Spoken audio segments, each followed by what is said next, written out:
Bueno, la verdad, un gustazo estar acá.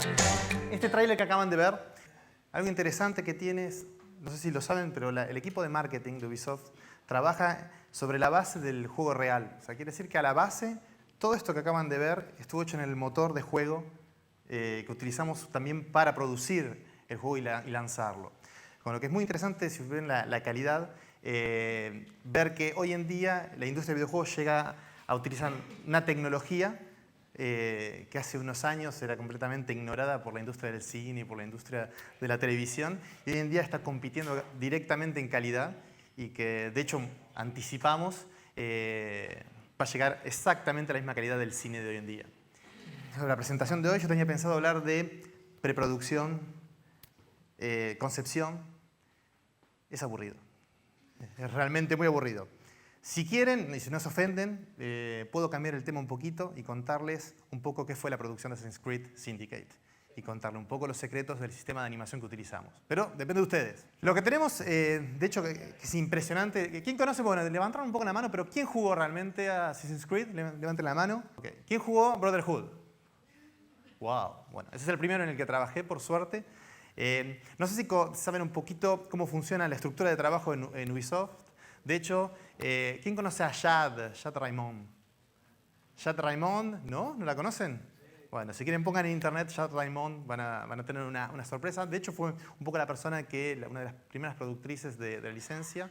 La licencia se creó y se originó en Montreal, el estudio de Montreal. El estudio de Montreal cuenta aproximadamente con 3.500 personas que trabajan todos los días por la industria de videojuegos. No saben lo que es salir a almorzar y encontrar un restaurante al mediodía. Es como se sale así una masa de gente por todos lados. Nosotros estamos en la ciudad de Quebec. En este estudio somos aproximadamente 500. Hace 10 años que el estudio se creó. Y desde el principio tuvimos una colaboración directa con el estudio de Montreal.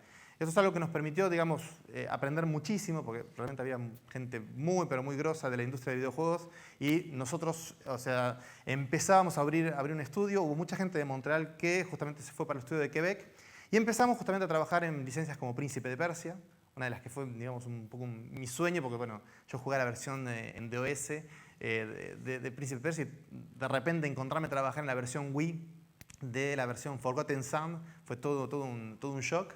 Y a partir de ese juego, bueno, siguieron otras colaboraciones, en principio con Brotherhood. En Brotherhood trabajamos todo el estudio en la creación de las misiones exóticas, donde teníamos todas las dimensiones de justamente Leonardo da Vinci. Y justamente teníamos todo este desarrollo con digamos, había una especie de tanque. De hecho, fue muy interesante porque mirando nada más las dimensiones de Da Vinci había una cantidad de gameplay impresionante a hacer en este juego. Después pasé por todos los otros, Revelation, hicimos varios DLC en el estudio de Quebec. Eso nos permitió, cuando hacemos un DLC, que es como un contenido, para capaz los que se preguntan, es un contenido que va a ser descargado y que justamente va a ser como una especie de minijuego encerrado, que para la producción es espectacular porque realmente haciendo un DLC aprendes absolutamente todo lo que incluye la producción de un juego completo. Simplemente un juego en escala, pero las etapas de producción y la forma en la cual se encarga la producción es exactamente igual, es más pequeño. Esas producciones de los DLC permitieron probar un poco la capacidad de producir del estudio, y la verdad que tuvimos una sorpresa impresionante cuando hace ya 3 años, para los que se preguntan cuánto tiempo tardó la producción de Assassin's Creed Syndicate, fueron 3 años. La verdad que fue una alegría muy grande hace 3 años cuando el presidente del estudio nos anunció que íbamos a trabajar justamente en la próxima versión justamente de Assassin's Creed. Assassin's Creed Syndicate, que de hecho va a ser liderado por el estudio de Quebec. La gran diferencia, ¿cuál es? Cuando uno trabaja en colaboración, tiene que estar bajo las órdenes de justamente, por ejemplo, el director técnico de animación del estudio de Montreal o del estudio que lidera, y un poco colaborar y asociarse. Cuando pasa el estudio de Quebec a liderar, automáticamente pasamos digamos, a tener contacto con todos los otros estudios de Ubisoft que trabajan en la producción. ¿Tienen una idea de cuántas personas pueden llegar a trabajar en Assassin's Creed? Digan un número. 5.000, wow. De hecho, varía mucho, empieza bastante tranquilo y después en el momento más intenso de la producción podemos llegar a ser 800 al mismo tiempo que estamos trabajando. Esas 800 personas pueden estar repartidas, de hecho estaban en estudios como Shanghái, Singapur, Montpellier en Francia, Annecy en Francia también. Teníamos gente, de hecho, en Inglaterra, en Newcastle, gente en Bucarest también que hacía los tests. Por ejemplo, nosotros trabajamos durante todo el día y la gente, los testers, que dicho sea de paso es uno de los trabajos más importantes de la industria, porque son ellos que nos dan el control de calidad. Yo siempre cuento la anécdota, yo trabajé en Assassin's Creed 3 y habíamos trabajado muchísimo y cuando trabajas muchísimo en un juego no tenés tiempo realmente de jugar y validarlo absolutamente todo. Entonces estás trabajando y tus ojos son los testers, la gente que testea todo el juego paso por paso. Y me acuerdo que había salido el juego y lo primero que veo en YouTube es un ciervo que estaba metido dentro de un árbol que corría en el aire. Bueno, automáticamente cuando vos pasaste noches y cuando te estuviste trabajando muchísimo y ves eso, decís, hay alguien que no jugó esa misión. Pero pasa mucho y bueno, simplemente es un ejemplo para decir hasta qué punto es importante. De hecho, es pequeño paréntesis antes que me meta, y de hecho tiene mucho que ver con Syndicate. Dos departamentos que son espectaculares para el control de calidad son justamente los testers y también toda la parte de playtest.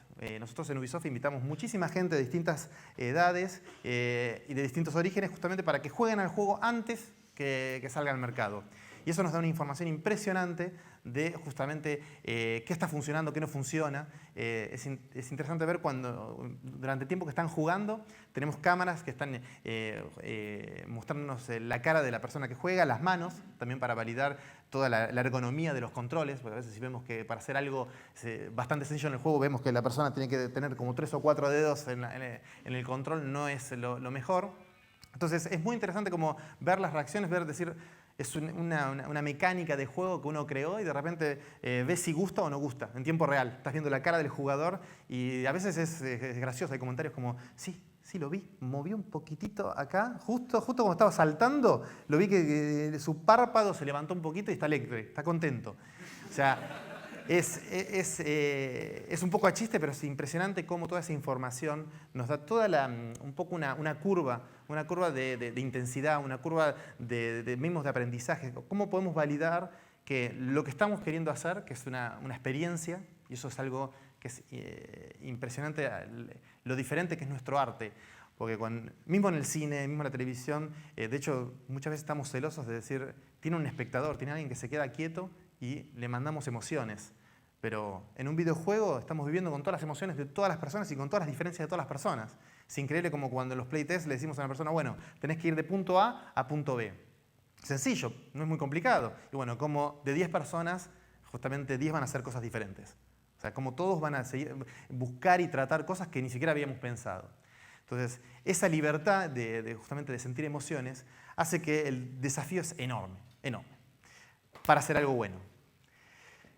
Si hablamos más de la animación y hablamos más de Syndicate, una de las cosas que es interesante de esta versión de Assassin's Creed es que es el primer Assassin's Creed en la época moderna.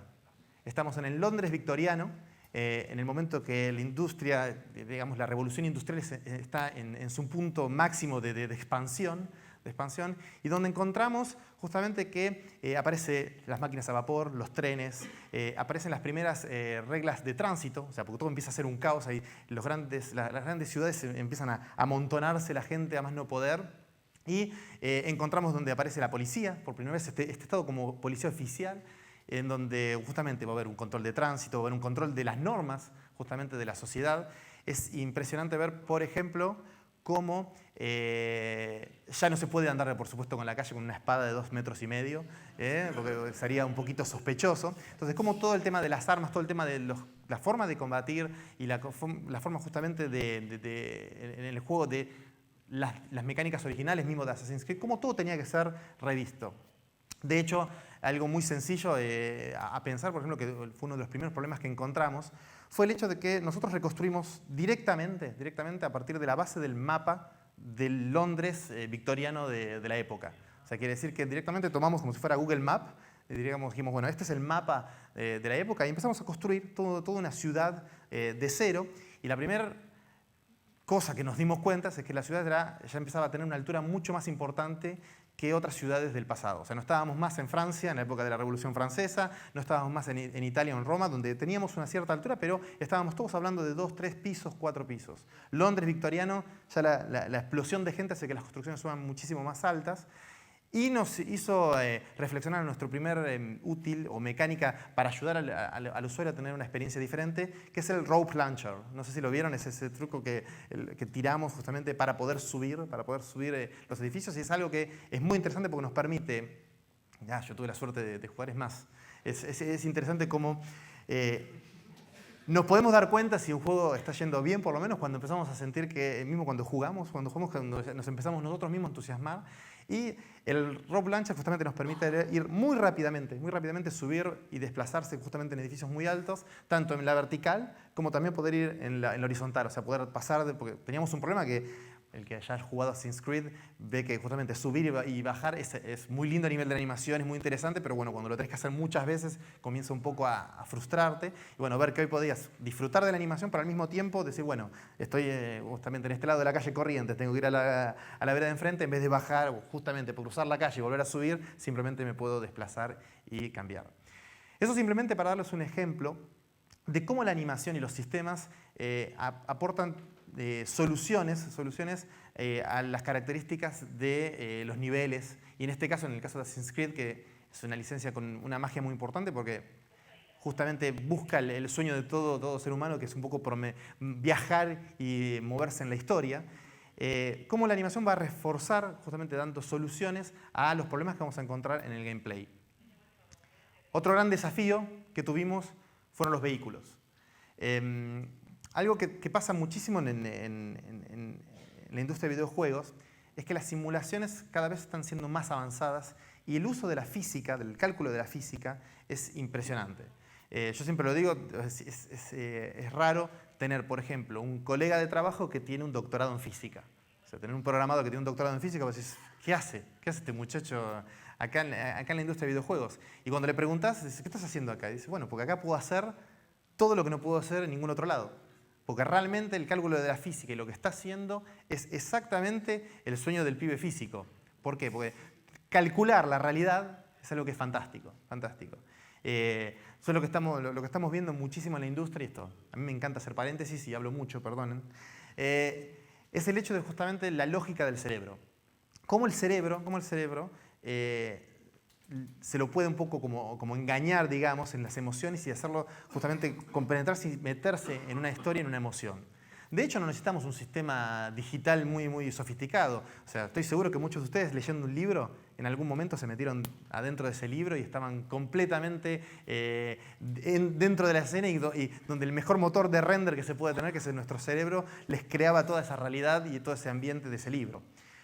Hoy en día, con la industria de videojuegos y el tiempo real que nos permite vivir un poco esa historia viéndola, es como cada vez necesitamos buscar más elementos que nos den signos de realidad. Yo siempre me río del ejemplo, justamente, alguien jugaba Battlefield solamente en la época, y bueno, es increíble que tengas un bazooka y que podés tirar ese bazooka por todos lados, pero si lo tiras contra una pared no pasa absolutamente nada. O sea, por este momento, por el momento lo aceptamos, decimos, bueno, está bien, es normal, no pudieron hacer eso. Y en realidad, el próximo paso justamente para la industria de videojuegos, y ya está haciendo, no es nada futurista, ya se está haciendo en este momento, es la posibilidad de manipular el ambiente en el cual se mueve el jugador. En ese sentido, el agregado de vehículos en Syndicate fue todo un desafío, porque todos los vehículos que se ven en el juego, todos los vehículos que se utilizan, son 100% físicos. O sea, toda la manipulación de desamortiguadores, de cómo doblan, de cómo se están utilizando, es totalmente físico. Y estoy seguro, algunos de ustedes podrían decir, sí, pero GTA, ¿cuántos otros juegos hay que es exactamente lo mismo? Y es verdad, ya estamos un poco acostumbrados a tener juegos, inclusive un Watch Dogs, que es otro juego de Ubisoft, tenemos este tipo de física. La gran diferencia es que no hay muchos autos con 2 caballos adelante. Y eso es todo un desafío, porque ahí tenemos justamente una forma, podríamos decir, analógica de tirar, una forma animal de tirar.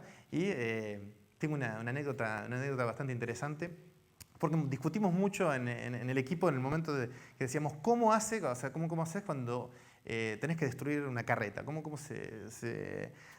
Justamente un caballo que tira muy fuerte, justamente cómo va a ser en algún momento si perdés el control, cómo podría el caballo tirando destruir la carreta. Yo le dije, hey, yo lo vi eso. Y es verdad, cuando era chico había una vez un carrito de estos cartoneros, que justamente salió como loco y bueno, yo vi un muchacho como que le abandonó el puesto de mando, lo dejó ir y bueno, la carreta justamente entró a salir y de repente, bueno, se golpeó contra una esquina, se destruyó toda. Me dice, ¿dónde abriste eso? En Buenos Aires, seguro. Bueno, está bien. Algo peor todavía. De repente estábamos discutiendo de lo que se siente estar arriba de un tren, justamente cuando estás a punto de saltar, todo eso. Y me miran y me dicen, no, sí.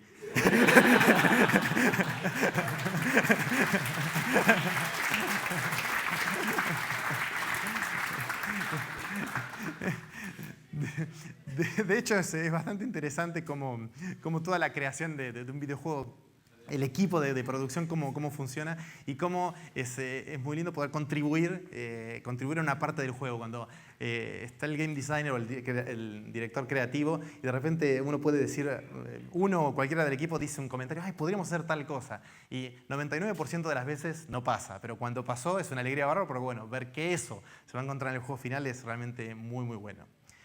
Volviendo a la animación en la física, algo que nos causa muchísimos problemas es justamente cuando tenemos un ambiente de simulación, en este caso los vehículos, que son completamente físicos. Dicho sea de paso, los vehículos no tienen que ser solamente físicos, sino también inteligentes. O sea, los caballos que están tirando el vehículo, imagínense en esta situación, o sea, estoy conduciendo el vehículo, el carro, y de repente salto al techo. O sea, ¿qué va a hacer justamente esos caballos? ¿Para dónde van a ir? ¿Qué decisiones van a tomar? Todo el desarrollo de la inteligencia artificial del tráfico es algo que es apasionado. Es apasionante ver cómo justamente los programadores, desde los primeros prototipos, empiezan a construir, o sea, es una inteligencia muy primitiva, pero es algo que te hace sentir que las cosas funcionan. O sea, cómo los caballos pueden detectar, por ejemplo, que el jugador tomó el control de la carreta y que está a toda velocidad yendo en medio de una calle y cómo, bueno, justamente se van a parar, se van a correr, se van a dejar el espacio. Todo ese tipo de reacciones es increíble cómo hay el cerebro de un programador y de varios programadores que agregan justamente a esta situación un montón de reacciones que van a darnos la sensación que esos otros vehículos están conducidos por personas inteligentes. Cuando estamos, imagínense en esta situación, vuelvo de nuevo, saltamos del puesto de control de la carreta, del carruaje, al techo. En el momento que estoy en el techo, dependiendo de cómo se va movilizando el vehículo, imagínense que tenemos la animación del personaje, del jugador, que estuvo hecha en un estudio de captura de movimiento. Nosotros en Ubisoft utilizamos muchísimo la captura de movimiento. Paréntesis de nuevo, hay que tener en cuenta que, y eso es algo que aprendí muchísimo en la empresa, la captura de movimiento es algo que es terriblemente artístico, mismo si muchas veces escuchamos todo lo contrario. ¿Por qué es terriblemente artístico? Primero porque toda la dirección de los actores es impresionante cómo uno tiene, digamos, el realizador y el director de animación, cómo tiene que pasar un montón de mensajes para lograr que el actor haga realmente el tipo de acción que queremos realizar.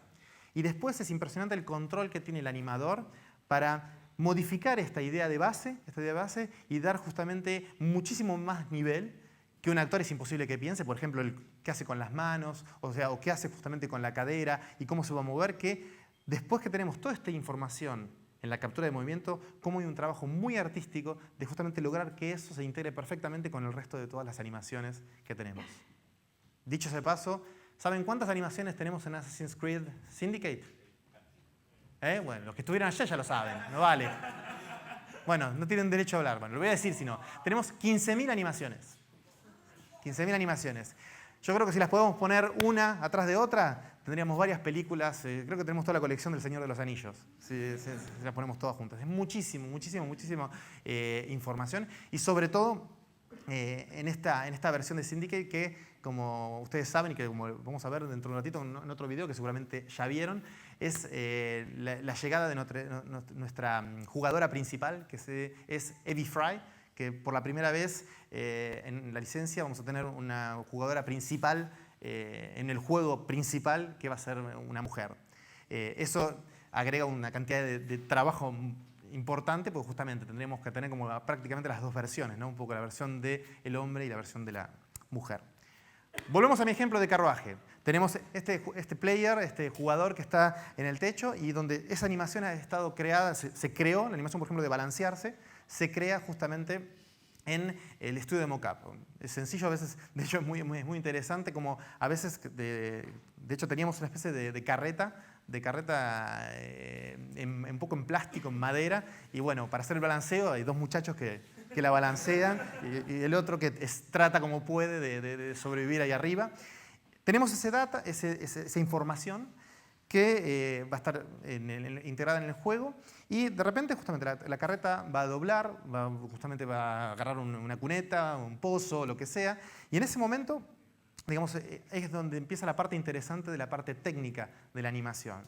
Es estudiar la biomecánica justamente del movimiento, estudiar cómo reaccionamos y hacer que de forma procedural justamente la animación se adapte para, por ejemplo, mantener el equilibrio. Tenemos una tendencia justamente a mantener la vertical y bueno, ver justamente que no importa cualquier posición que tengamos del techo de la carreta, cómo el sistema va a encontrar el buen ángulo y nos va a permitir justamente mantener el equilibrio. Eso es algo que se integra la física de la carreta, más la animación del actor, más la física por nivelarlo, más la física de absolutamente toda la ropa que tiene justamente ese personaje. O sea, porque, por ejemplo, ustedes vieron el nivel de detalle y en el juego, ahora vamos a verlo dentro de unos minutos, ver la calidad de todo el movimiento de las ropas que tienen los personajes. Eso, por supuesto, no es animado y no podría ser nunca animado, porque una de las características principales de un videojuego es que cuando decimos tenemos 15.000 animaciones, son todos pequeños legos que justamente van a estar cambiando dependiendo de la acción que haga el jugador. O sea, justamente si estoy caminando derecho y de repente quiero doblar, voy a doblar y la animación que tengo es únicamente del cuerpo, poder doblar. Ahora, todas las ropas, todas las vestimentas va a actuar de forma física. O sea, es imposible si uno quiere tener calidad de animar toda esa ropa que se mueve. Hay que dejarle justamente la misma realidad física de la acción y dejar que justamente de forma procedural se anime y se mueva. Para los que conocen un poco y a los demás también les va a interesar la forma en la que trabaja justamente la animación en un mesh, en un cuerpo de un personaje, que podríamos compararlo un poco como una marioneta. Imaginemos que tenemos una marioneta virtual que es en 3D y al interior tenemos los controles. Para darles una idea, en la cara únicamente, nuestros personajes tienen aproximadamente unos 100, 120 controles distintos, todos chiquititos justamente. Nosotros los llamamos huesos o bones, pero justamente eso va a permitir que tengamos todas las expresiones faciales a la hora de poder hablar o mostrar expresiones. Y lo mismo para todo el cuerpo. O sea, tenemos aproximadamente unos 256 huesos o puntos entre los dedos, las manos. Y es impresionante como cada uno de los personajes que tenemos tiene además su propio tipo de vestimenta, ¿no? Algo que es muy interesante en esta época. No sé si saben cómo eran los vestidos en la época victoriana. Las mujeres tenían unos vestidos enormes. O sea, y eso justamente no es pequeño como problema, porque justamente, imagínense lo que es una mujer de la época subiendo a una carreta y sentándose. Bueno, es todo un tema. Bueno, es todo un tema también hacerlo en videojuegos. O sea, semejante polleras y vestidos, que son muy lindos, pero bueno, la verdad que nos dieron bastante dolor de cabeza. Volviendo un poquito al tema de la animación, sabes, Dan, que a mí me gusta hablar mucho, ¿no? Hay muchas secuencias que tienen este tipo de... Y aprovecho un poquitito para hablar un poco del tema de la violencia, pero que no es menor. Lo que me causa un poco de impresión es que muchas veces hay secuencias como esta. Esta es el director artístico de animación que se llama Marc-André Clermont, que es realmente fuertísimo, tiene muchísimo nivel en animación. Pero hay otras secuencias, y me río mucho con una animadora que les puedo asegurar, es así, chiquitita, flaquita, es vegan, vegetariana, está asociada con todas las asociaciones de protección a animales, hace yoga, todo así. Y cuando la ves, está animando y saltas, hace desastre. O sea, yo digo, por algún lado tenés que descargar tu violencia oculta. Y me contestó algo que es interesante. O sea, cuando uno trabaja en licencias como esta, a veces está el estereotipo de pensar que gente que que está muy interesada en la violencia. Y en realidad, la gran mayoría son artistas que están muy interesados en las coreografías. O sea, lo ven todo como una coreografía. O sea, y si uno como espectador tiene la capacidad de mirar la coreografía en vez de mirar solamente la violencia, van a ver que todavía van a poder aprovechar más todavía de lo que es la secuencia. O sea, pero bueno, eso cuesta también decir, pero hay que pensar que es virtual, ¿eh? No es real. Yo siempre cuento el caso de Black Flag, el juego Black Flag, en el cual participé también, y es uno de los que más me gustó. Y de hecho es el mejor antes de Syndicate. Y justamente recibimos muchísimas cartas y comunicaciones de la Asociación Protectora de Ballenas. Y es verdad, no es ningún chiste, nos querían decir, o sea, nos preguntaban por qué en nuestro juego matábamos ballenas. O sea, lo único que contestamos en el lado de comunicación es que, bueno, que históricamente se mataban las ballenas, pero bueno, nos dijeron que eso contribuía justamente a banalizar la muerte de las ballenas. Hay todo un tema con la violencia. Lo único que puedo decir es hacer mucha atención con el tema de las edades, de ver quién es el que juega el juego. Y después, bueno, cuando estamos jugando, tener comprensión de que es algo justamente virtual y que son coreografías, nada más. Volvemos a la animación. Algo que fue muy interesante. Contábamos con un nuevo sistema de animación que es realmente espectacular, que fue desarrollado en el proyecto Unity. Algo que es interesante también de Unity, todo el mundo me dice, porque estuvimos recién en una pequeña sala de prensa y me decían, ¿te puedo preguntar de Unity? O sea, como un poco así tímidos. Y en realidad sí pueden preguntarme de cosas de Unity. Y algo que es muy importante a clarificar, sobre todo por los que conocen y jugaron a Unity o conocen toda la historia, que de hecho es un juego que salió al mercado con unos cuantos bugs y estaba bastante, le faltaba, podríamos decir, terminar en cierta forma. Y es interesante cómo, gracias a todo el desarrollo, a todo lo que hizo el equipo de Unity, hoy en día justamente Syndicate puede ser un producto y un juego muy, pero muy sólido. Si hay algo que me gusta de Ubisoft es que es una empresa impresionantemente creativa y que no tiene miedo de arriesgar, podríamos decir, de arriesgar muchísimo. Y de hecho, Unity era terriblemente ambicioso, terriblemente ambicioso. Quizás lo que más pasó con el juego es que justamente la patch llegó demasiado tarde y demasiado grande. ¿Sí? Pero de hecho, si hacemos una versión, o si hacemos los reviews y las críticas del juego antes de la patch y después del patch, realmente son dos juegos completamente distintos. Lo único que quiero decir es que toda esa innovación y de hecho el sistema de animación que nosotros utilizamos en Syndicate es un sistema creado justamente en la época de Unity. Permitió justamente una flexibilidad increíble entre los animadores y el equipo de programadores gameplay. Algo que pasaba muchísimo en la industria es que el hecho de que los sistemas de animación, que de hecho son una especie de árbol gigante, imagínense en esas 15.000 animaciones donde están, esas 15.000 animaciones están distribuidas en una especie de árbol de condiciones, ¿no? Esas condiciones simplemente se controlan desde el jugador. O sea, cuando el jugador quiere doblar, va a buscar el sistema, todas esas condiciones, esas ramificaciones para llegar a la animación que dobla. Uno de los problemas que teníamos antes era que apenas queríamos doblar, el que decidía en cuánto tiempo y de qué forma se doblaba, y eso es una palabra maldita para los animadores que se llama blend, que no es el limpiamuebles para nada. Es simplemente la posibilidad de cambiar y de transicionar de una animación a otra. Esa información estaba dada por el programador, en gran parte. Y toda la forma en la cual, justamente para ir de una animación a otra animación, por ejemplo, si había que saltar o pasar por arriba de un objeto, toda esa información, el animador animaba las secuencias, animaba los legos, y después era el programador que decidía un poco cómo el sistema se iba a armar y para dónde íbamos a ir. Gracias a la tecnología que se desarrolló en Unity, toda esa información pudo ser dada y realizada y ejecutada por los animadores directamente. O sea, es un trabajo totalmente artístico, porque justamente es el animador que tiene el ojo para decir de qué forma tenemos que transicionar, de qué forma podemos pasar por encima de una mesa. O sea, el animador generaba los legos, generaba los pedacitos de animaciones para hacer, por ejemplo, imaginen un caso donde tenemos una mesa que es de 4 metros de largo. Entonces, el lego existía para saltar, justamente para subir a la mesa, el lego existía para deslizar y el lego existía para bajar. Ahora, ¿cómo transicionamos? Y de eso habla muchísimo la animación de la animación en un videojuego. ¿Cómo transicionamos entre un Lego y el otro? Es la clave de sentir que esa secuencia se integra correctamente con el medio ambiente, con el nivel que estamos realizando. Gracias a justamente esta aplicación pudimos justamente, y ya dije justamente como 6 veces, poder deslizar, no justamente, y transicionar como se debe. No tengo el derecho, pero les gustaría ver cómo se ve Anvil, el útil que utilizamos para animar.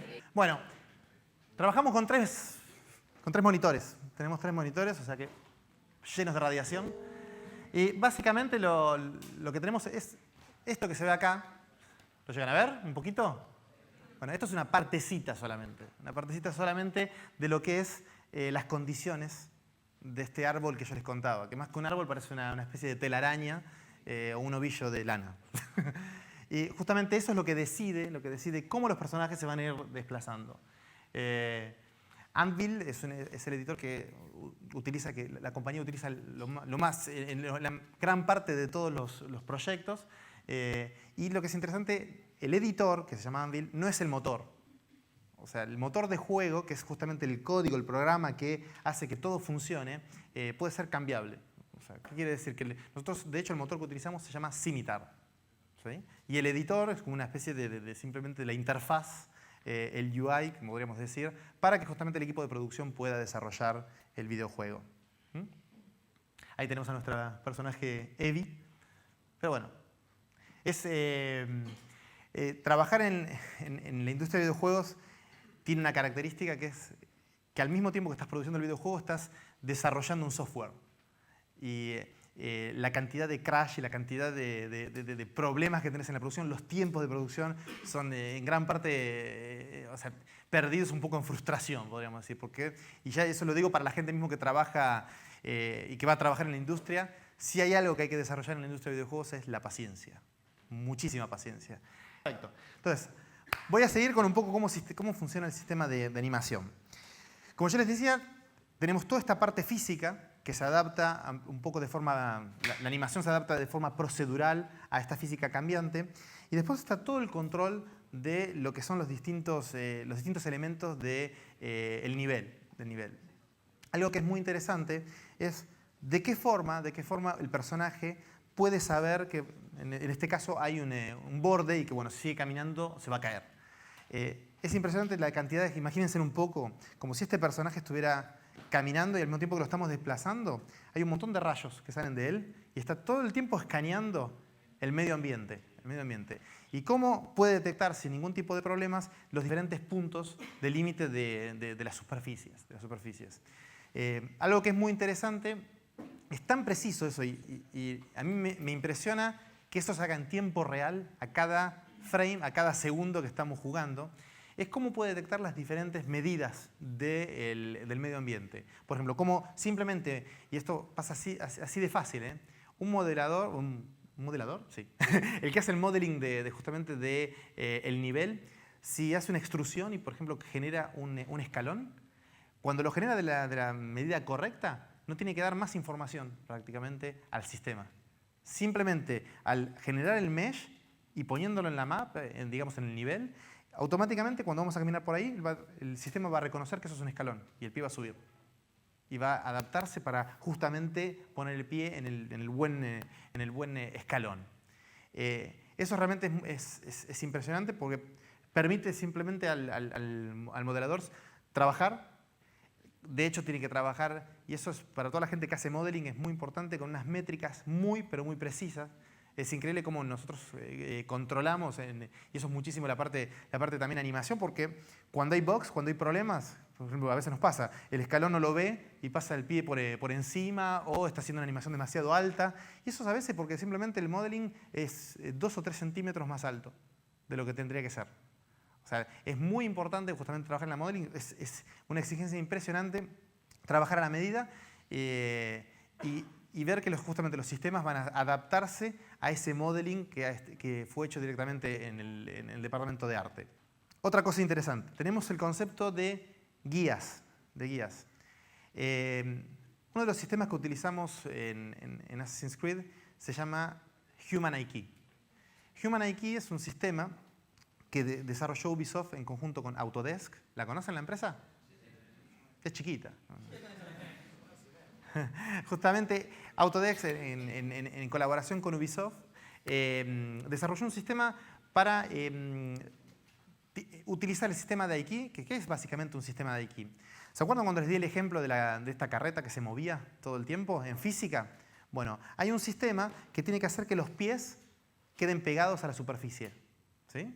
Ese sistema que permite que los pies queden pegados a la superficie, imagínense, me imaginan a mí, justamente la carreta comienza a moverse y mis pies suben y bajan dependiendo de la orientación del techo de la carreta. Ese sistema es un sistema que existe en la gran mayoría de los programas de 3D, que es justamente un sistema aquí donde trabajamos una cadena digamos, de huesos, o si lo quieren más sencillo, de partes del cuerpo, y que nos permite justamente flexionar y tener el contacto con superficies.